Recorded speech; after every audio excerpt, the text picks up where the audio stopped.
Here's more wrestling news for July 29th, 2022, and we're starting this afternoon with Triple H, and a lot has been said about the King of Kings ever since his recent appointments as head of creative and head of talent relations. One name who worked for years with the game is Eric Bischoff, who was the on-screen general manager of Raw from 2002 to 2005 and briefly worked as executive director of SmackDown in 2020. Speaking on his Strictly Business podcast, Bischoff addressed Triple H's new role and has doubts that the game will mastermind WWE's new creative strategy. I've said this before, I don't think Triple H is the guy who's gonna mastermind the new creative strategy. That's not him, he's not the big idea guy, in my opinion. Is there anybody better to listen to an idea and build upon it, or listen to an idea that may be lacking in some of the really unique fundamentals that historically has made wrestling work? Let's just call that psychology. Let's just call it that. But it's still pretty up to date on the current product? Is there anybody better than Triple H? I don't know. I don't think so. I can't imagine. But I also can't imagine that that's going to be Triple H's gig full time. I think he'll be overseeing the creative. I don't know that we'll be seeing Triple H sitting in a creative 12-hour riff session. Odds are we won't be able to see Triple H's changes take effect for some time. But even before his first show completely under his control, some in the industry are casting their doubts on the cerebral assassin. Now, Tony Khan has never shied away from signing former WWE superstars, and now another ex-superstar is under contract. From 2014 to 2016, Josh Woods worked as Preston Cunningham Jr. in NXT, and after his release, would go on to work for Ring of Honor. A former ROH Pure champion, Fightful Select reports that Woods has signed a tiered contract with AEW, so fans can expect to see plenty more of him on Tony Khan's programming. In wrestling, few names are more respected for their creative insight than Paul Heyman, who's worked alongside some of the industry's top stars. Brock Lesnar, CM Punk, and Roman Reigns all have the distinction of being Paul Heyman guys, a term coined by Punk, as the ECW magnate's work both on and off screen continues to impress. Recently, Freddie Prinze Jr. spoke about how Heyman should be inducted into the WWE Hall of Fame and tweeted that no one would do better inducting him than Heyman himself. The idea of inducting yourself may seem unlikely, but fans were quick to latch on to the idea of Heyman being a Hall of Famer, with the suggestion that he should be inducted and possibly headline the 2024 class. Being inducted in 2024 would make sense given that WrestleMania 40 is coming to Philadelphia, which was the home of the original ECW.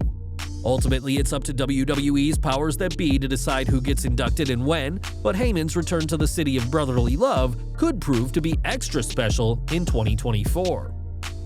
Now, Jake Hager has been a constant presence in AEW since joining the company years ago, but he also has a career outside pro wrestling.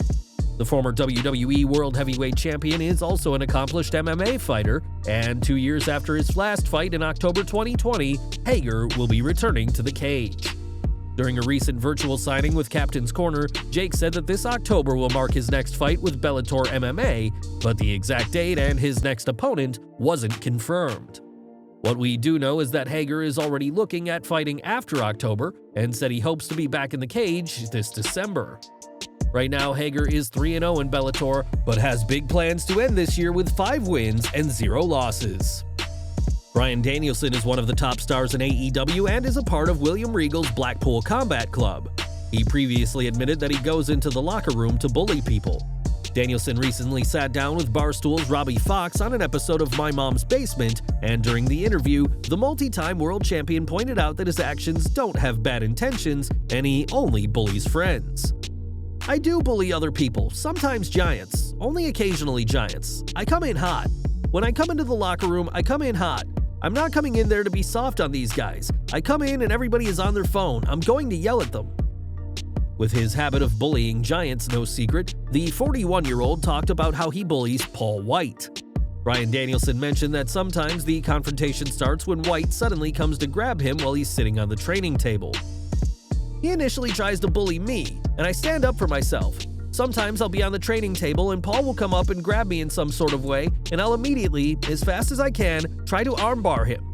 That does happen. Not that he's a giant, but I am constantly trying to take down Jake Hager. He's got an amateur wrestling and MMA background.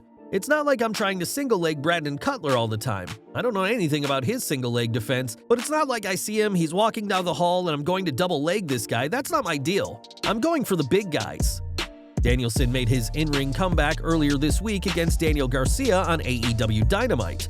After a nail-biting contest, the BCC member lost. Now, with Vince McMahon retiring last Friday, the wrestling world has changed dramatically, with his departure marking the end of an era in the industry. McMahon made plenty of enemies along the way, with many wrestlers swearing they'd never work for WWE again based on their experiences working for the billionaire. Recently, Maria Kanellis refused to ever work for WWE again until there was a change of management, but with McMahon gone and John Laurinaitis expected to be fired, that change has indeed come. On Twitter, Maria said that despite her earlier statements about working for McMahon, she and her husband Mike Kanellis Bennett both enjoyed working with Triple H, and said that she would return if the timing is right. WWE isn't the only possible home for Maria, as she's also spoke to Tony Khan recently about Ring of Honor's women's division, something that Maria was a part of for years.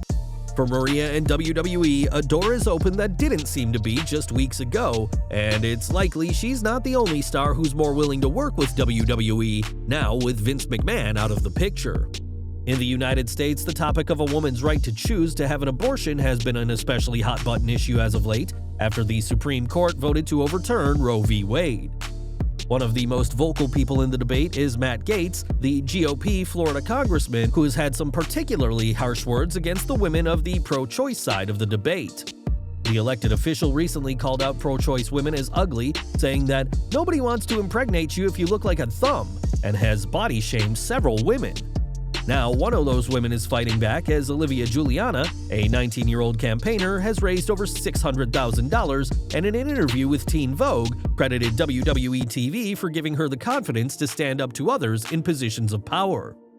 A self-professed fan of John Cena, Juliana has shown no signs of backing down from her morals, as countless people across the US and the world will have a view on Roe v. Wade. When Pat Buck left WWE earlier this year, shortly after producing the main event of WrestleMania 38, he didn't waste time in joining AEW. Buck was hired by AEW around 24 hours after his WWE release, but according to the man himself, that wasn't part of any plan. On AEW Unrestricted, Buck said that he didn't quit WWE with the plan being to join AEW immediately after, and while he hoped to one day work for the All Elite company, that wasn't the reason for him quitting. Buck said he knew he wanted to leave WWE for a while, and is pleased that many of the wrestlers he trained at his Creative Pro Wrestling Academy have found their way to AEW as well. Pat added that when he joined AEW, a detail that wouldn't be made public until weeks later, he was confident that his jumping ship would be leaked, but was surprised with how many people kept their mouths shut, something far different than WWE. Nowadays, Buck is much happier after taking the, quote, gamble on myself by joining AEW, and brings years of wisdom and experience to Tony Khan's company. Over to AEW now, as the company has operated solely in the United States since being founded in 2019, but that's about to change. For a while now, speculation had been building that the company could one day take their show to Canada, and those plans have now been confirmed. During this week's Dynamite, it was announced that the October 12th episode of AEW Dynamite will take place at the Coca-Cola Coliseum in Toronto, which will also host the Rampage tapings that'll air on the 14th. This news shouldn't come as too much of a surprise, as just last month, Tony Khan had spoken about trying to score a big location for the company's debut in the Great White North. AEW is home to some premier Canadian wrestlers, including Kenny Omega, Christian Cage, Chris Jericho, and The Bunny, and after plans for AEW to come to Canada in 2020 were thwarted, fans north of the border won't be waiting for much longer. And we're ending with more from AEW, who continue to be at odds with WWE despite Vince McMahon retiring, and this could be very good for the wrestlers of both companies. It's no secret that Triple H is less picky when it comes to who should be in WWE than his father-in-law, with reports of AEW stars considering jumping ship now that McMahon is gone. On his show, Meltzer noted that both sides are expected to make bigger offers to keep talent around from now on, with wrestlers expected to make more money. Right now, though, AEW is still waiting on their TV deal being renewed, and Tony Khan has asked the roster to be patient until their next, more lucrative deal brings them a whole lot more money. Several AEW contracts are set to expire this year, as those who started with the company in 2019 signed 3-year deals, and whatever comes next, the wrestlers can expect higher wages and better offers to both leave and stay where they are. Well guys, that's our news for today. Please share your comments below. Also hit the like button, subscribe to our channel, and hit the bell icon to receive all notifications. And as always, thanks for watching.